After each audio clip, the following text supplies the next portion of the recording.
자, 이렇게 2차 침입까지는 어떻게든 고려가 막 나름 대응도 하고 맞서 싸웠어요. 자, 그런데 아까도 말했지만 솔직히 이게 우리 이긴 전투 위주로 봐서 그런데 대부분의 전투는 고려가 솔직히 패할 수밖에 없어요. 이때 시국이 시국이다 보니까. 심지어 이게 참 둘 다 질긴 게 고려도 고려대로 우리는 포기할 수 없다. 계속 항전을 하는 거고요. 몽골도 몽골대로 우리가 이제 유라시아 대륙을 장악한 대제국인데 코딱지만하니 고려 하나를 못 먹어서 쓰겠냐 하면서 끊임없이 쳐들어와. 그래서 어느 순간부터 전쟁이 굉장히 길어지는 장기화 현상이 나타나기 시작합니다. 전쟁이 길어진다는 거야, 기간이. 그래서 아까도 했지만 거의 한 60년, 물론 짧게 보는 사람은 40년, 30년 보기도 하는데 그래도 그것만 해도 엄청나다라는 거죠. 그래서 고려의 국력이 엄청나게 급속도로 약화됩니다. 뭐 강화도에 살고 있는 지배층은 또 덜하겠지만 진짜 본토에 살아있는 백성들 입장에서는 처음에야 대들었지. 나중에 가면 진짜 몽골 말발굽에 지리겨져서 뭐 남는 게 없는 거야. 그러면서 못 싸우겠다 난리가 나는 거고요. 결국에는 당시 왕이었던 고종이 이건 좀 아닌 것 같다. 무신 정권을 다루고 올래고 하면서 몽골과의 강화를 추진하기 시작해요. 그래서 이게 되게 고려가 이때 혁신적인 외교를 하게 되는데 최초로 고려 차기 왕이죠. 태자가 직접 몽골을 방문하는 일이 생깁니다. 그래서 원래 이게 엄청 좀 어떻게 보면 굴욕적이라고도 볼 수 있는 거거든. 자존심 면에서. 그러니까 다른 나라에 왕자가 함부로 가는 게 아니에요. 우리 이게 상징적인 의미가 있기 때문에 왕자라든가 이런 사람들 함부로 다른 나라 가는 거 아니거든. 특히 태자라 함은 차기 왕이 될 사람이죠. 실제 이 고려 태자 나중에 원종이라고 불리는 임금이 되기도 하고. 그래서 잡혔다가 인질이라도 되면 어떡해. 그지? 그래서 함부로 다른 나라 가는 게 아닌데 그만큼 우리가 간절히 전쟁을 멈추고 싶다라는 걸 보여주기 위해서 일부러 고종이 이제 태자를 보내요. 보냈는데 여기서 되게 웃긴 에피소드가 태자가 이제 고려를 떠났어. 칸을 만나려고. 당시 칸이 이제 뭉케칸이라고 하는 고려 3대 아니 고려래. 몽골 3대 칸인가 뭐 4대 칸인가 그쯤 되는 앤데 3대였을 거다. 세 번째. 죽은 거야 갑자기. 이 몽케칸이 이제 전투를 하던 도중에 병에 걸려 사망하는 일이 생겨요. 고려 태자는 이미 떠났는데. 그래가지고는 근데 심지어 이 뭉케칸 후계 다툼 때문에 몽골이 때 둘로 쪼개져 세력이. 그래서 한쪽은 쿠빌라이라는 애랑 한쪽은 아리푸케라는 애가 막 치열하게 왕위 다툼을 하고 있던 데거든. 그 태자 입장에서는 항복을 하려면 몽골 대표를 만나야 되는데 애매해진 거야. 여기서 이제 머리 싸움을 하는 거지, 태자가. 누구한테 항복해야 되는 거지?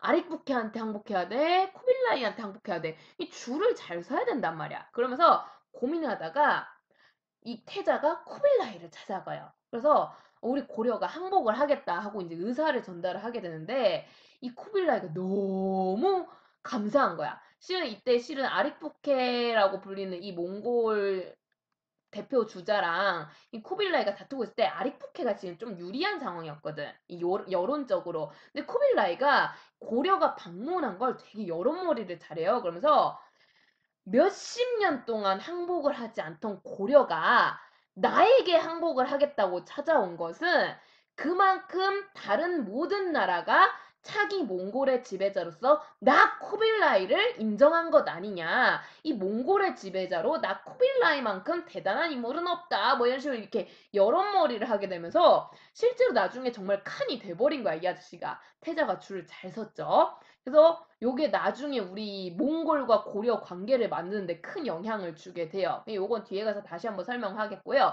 어쨌든 요러한 시도 끝에 1259년부터 요런 식으로 몽골과의 화친이 추진이 됩니다. 그래서 몽골에게 태자까지 방문했으니 우린 정말 화해하겠다는 의사가 강하다는 거야. 그러면서 그 상징으로 우리가 개경으로 수도를 돌려놓겠다고 그래. 그래서 이거를 개자가 개경환도 한자가 이제 돌아갈 한자인 거죠. 그래서 수도를 다시 돌아간다고 해서 천도라고 안 하고 개경환도라고 부르거든.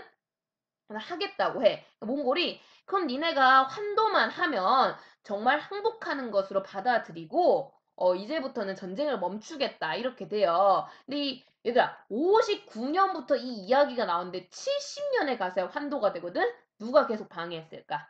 그치, 무신정권인 거지. 바로 이걸 추진하겠다고 약속했던 김준이 이제 전에도 왔지만 권력의 달콤에 빠져서 미루고 또 이면이 권력의 달콤에 빠져서 미루고 뭐 이러다가 이제 1270년에 가서 환도가 되는데 이제 이 과정에서 왕실이 몽골의 지원을 받게 되는 거고요. 그래서 몽골의 지원을 받아 왕권을 강화시켜서 결국에 이걸 이루게 돼요. 이건 바꿔 말하면 이제 더 이상 무신들이 왕을 조종할 수가 없다란 얘기지. 무신 정권이 붕괴되었구나. 미안해, 글자가 좀 깨지네. 무신 정권이 붕괴되었구나 라는 의미라고 볼 수가 있는 거고요. 근데 여기서 또 주의하실 부분, 무신 정권이 붕괴되어서 정말 그러면은 더 이상의 몽골과의 전쟁은 없느냐? 꼭 남들이 옛살 때 노 하는 사람들 한 명씩 있죠. 자, 고려와 몽골 간의 이런 화친, 관계 개선 후에도 우린 아직 죽지 않았어. 우린 저항을 멈추지 않는다. 끊임없이 항쟁을 하는 놈들이 있어요. 바로 이게 선생님 앞에서 별표 작게 하라고 했던 삼별초입니다. 삼별초. 그래서 이 삼별초는 구성 특성상 우리 앞에서 배웠잖아.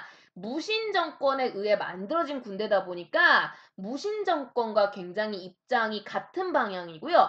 또한 구성 요소의 신의군이라고 불리는 몽골에게 여러 가지 포로 생활을 하면서 굴욕적인 굉장히 치욕적인 경험을 한 사람들이 많았기 때문에 몽골에 대한 저항감이 굉장히 강했던 사람들이에요. 그래서 이 삼별초 부대만큼은 고려가 항복을 한 이후에도 끊임없이 저항을 이어갔다라는 거고요. 그래서 처음에는 강화도에서 근데 이제 강화도가 웬만큼 정보가 다 털렸거든. 그래서 나중에는 그 진돗개로 유명한 진도로 도망가서 그 뒤에는 마지막 제주도로 거쳐서 계속 섬으로 도망을 다니면서 항쟁을 하는 그러한 모습을 보이게 되고요. 나름의 고려가 끝까지 항복을 거부하려고 했다는 나름의 주인으로서의 자주의식을 보여주려는 움직임 뭐 이런 식으로 평가가 되기도 합니다. 그래서 저항의식이 굉장히 강했다라는 거 한 번 더 확인을 시켜주게 되는 거고요. 그런데 이제 어쨌든 이 삼별초 항쟁마저도 최종적으로 나중에 진압이 되면서 고려는 몽골에게 이제 저항하지 않게 됩니다. 그러면서 이제 몽골과의 대몽항쟁이 마무리가 되는데요.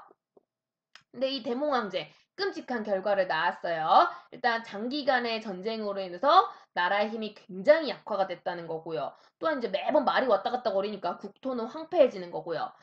이 과정에서 또 많은 문화재가 훼손이 되는데요.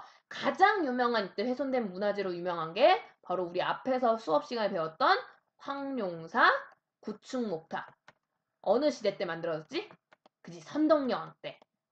황룡사를 진흥왕이 만들고 황룡사 구축목탑은 선덕여왕이 만들었다고 했어요. 이 선덕여왕이 만들었던 목탑이 이때 불에 타게 되면서 흔적도 남지 않게 됐고요. 대신에 근데 만들어진 문화재가 하나 있어. 되게 유명한 문화재를 하나 아시면 좋을 것 같은데요. 본명은 해인사 대장경판. 흔히 이 만들어진 숫자가 8만 장에 이른다고 해서 8만 대장경이라고 많이 불리는 요 문화재가 바로 고려의 그 인쇄술을 보여주는 굉장히 유명한 문화재죠. 요게 이제 몽골 침입 시기, 이 시기에 강화도에서 만들어진 문화재인데 황룡사 구축목탑이 사라진 문화재라면 팔만대장경은 이제 새로 만들어진 문화재로 또 유명합니다. 그래서 비교해서 좀 알아두시면 좋을 것 같고요. 어쨌든 근데 이렇게 마무리가 되면서 고려는 몽골에 항복을 했어요. 자, 이 과정에서 몽골은 고려를 그냥 내버려 두지 않고 고려를 간섭하는 모습을 보여주게 되는데요. 근데 이때 몽골이 나라 이름을 바꿔. 나라 이름이 원이라는 이름으로 바뀌거든. 그래서 원나라에 의해 간섭받는 시기다라고 해서 이걸 원간섭기라고 부르게 됩니다. 그래서 이 원간섭기부터는 다음 시간에 보도록 하죠. 요렇게 여기까지 내용 마무리해 주시면 되겠고요. 자, 네이버 폰 과제는 4시 반까지 늦지 않게 꼭 제출해 주세요. 오늘 수업 듣느라 고생 많았어요. 안녕.